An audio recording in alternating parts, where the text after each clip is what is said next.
Nathan Africa, the association's Secretary General who was stationed at the Windhoek-Okahanja roadblock, explains that the inspection was necessitated by the increase of undocumented medium to long distance public transport vehicles.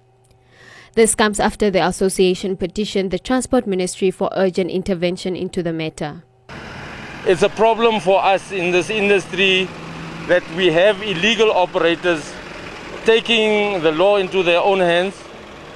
We as legal operators on the road are currently having operation at the roadblocks jointly with law enforcement to record all operators, whether legal or illegal, even checking the roadworthiness of public transport vehicles, minibuses, and also recording whether the vehicle is transporting people illegally or legally. This information is then forwarded to law enforcement, and law enforcement decides to act. There is also this misconception that there has been permits issued for 7-seaters, but there are conditions on the permits that apply to these 7-seaters that are operating illegally. At this roadblock, we've also come across 7-seaters that have got permits between Windhoek between Walvis Bay and Swakopmund. They are allowed to operate with their permit conditions between Walvis Bay and Swakopmund, but in fact they are operating between Windhoek and Walvis Bay. So that is transgression of the permit conditions.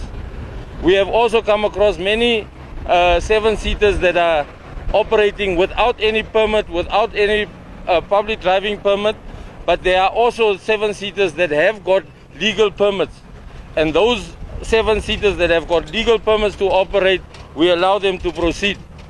Africa further urges those traveling this festive season to be on the lookout and not board any medium to long distance public transport vehicles that do not have the necessary documentation. The problem is that law enforcement together with us are working on especially illegal operations.